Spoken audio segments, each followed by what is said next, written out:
Palakkad municipality അത് BJPയുടെ കൈവശം ഇരിക്കുന്ന ഭരണമാണ്. എന്നാൽ പ്രശാന്ത് ശിവനെ മുനിസിപ്പൽ ചെയർമാൻ സ്ഥാനാർത്ഥിയാക്കി പ്രഖ്യാപിച്ച അന്ന് മുതൽ BJPക്ക് കഷ്ടകാലം തുടങ്ങിയതാണ്. ഗുണ്ടായിസവും തിണ്ണമെടുക്കും കാണിച്ച് വിരട്ടലും വിലവേശലുമായി പ്രശാന്ത് ശിവൻ തൻ്റെ തട്ടുപൊളിപ്പൻ മസിൽ പവർ ഉപയോഗിച്ച് വിജയിച്ചു കയറാമെന്ന് വിചാരിച്ചപ്പോൾ കണക്കൂട്ടലെല്ലാം തെറ്റിയിരിക്കുകയാണ്.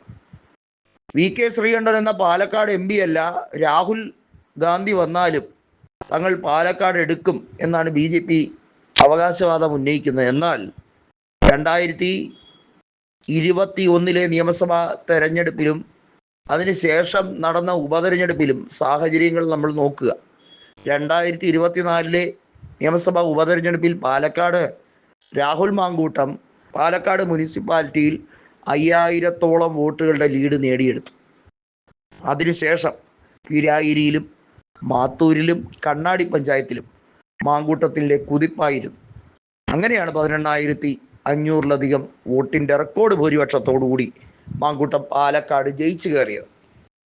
പ്രശാന്ത് ശിവൻ തൻ്റെ അണികളെ ഉപയോഗിച്ച് ഭീഷണിപ്പെടുത്തുകയാണ്. പ്രത്യേകിച്ചും പല വാർഡുകളിലെയും സ്ഥാനാർത്ഥികളെ പിൻവലിപ്പിക്കാൻ വേണ്ടി ഭീഷണി കലർന്ന രീതിയിൽ മറുപടി പറയുക.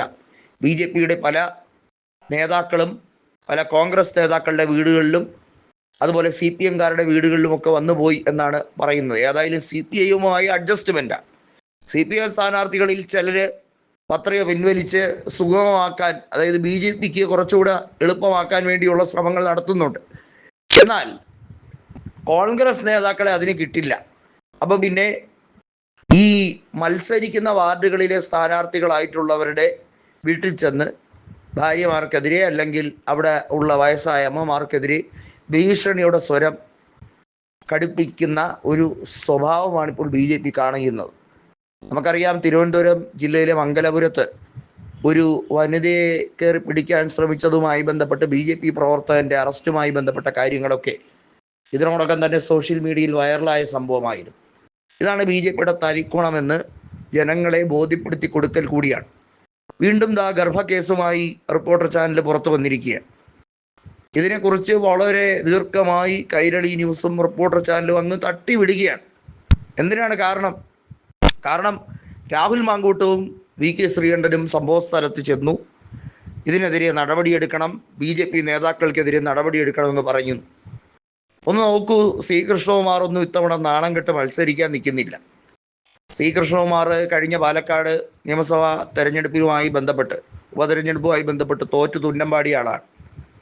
3-ാം സ്ഥാനത്തേക്ക് തള്ളപ്പെട്ടനെ ചെറിയ വോട്ടിൻ്റെ വ്യത്യാസത്തിലാണ് 2-ാം സ്ഥാനമെങ്കിലും നിലനിർത്താൻ കഴിഞ്ഞത്. അവിടെ പറഞ്ഞു വരുന്ന കാര്യമെന്ന് പറയുന്നത്, കൃഷ്ണകുമാറിനെ പോലുള്ളവരൊക്കെ മാറി നിൽക്കുന്നു. പറയാൻ കൊള്ളാവുന്ന ഒരാളും BJPക്ക് വേണ്ടി സ്ഥാനാർത്ഥിയായി ഇപ്പോൾ അവിടെ മത്സരിക്കുന്നില്ല. ഊച്ചാളിത്തരവും തിണ്ണമെടുക്കും ബോഡി ഷോയും ഒക്കെ കാണിക്കുന്ന പ്രശാന്ത് ശിവനെ പോലുള്ള ഊച്ചാളികളെ ഇറക്കിയാണ് ഇപ്പോൾ തെരഞ്ഞെടുപ്പ് പ്രചരണം നടത്താൻ വേണ്ടി ശ്രമിക്കുന്നതും അവരെ വെച്ച് ഉമ്മാക്കി കാണിക്കാനാണ് BJPയുടെ ശ്രമം. അതാണെങ്കിൽ വില പോകുന്നില്ല. രാഹുൽ മാങ്കൂട്ടത്തിൻ്റെ പോലൊരു വ്യക്തിയുടെ മുമ്പിൽ ഇതൊന്നും വില പോകുന്നില്ല. കാരണം അദ്ദേഹം തിണ്ണമെടുക്കും തമ്മിൽ തല്ലും കാണിക്കാനല്ല അവിടെ വന്നിരിക്കുന്നത്. അതാണ് ഇപ്പോൾ ആകപ്പാടെ വലിയ രീതിയിൽ BJPക്ക് ക്ഷീണമായി വരുന്നത്. മൊത്തത്തിൽ നഗരസഭ ഒലിച്ചു പോകുന്ന അവസ്ഥയാണ് BJPയെ സംബന്ധിച്ചിടത്തോളം.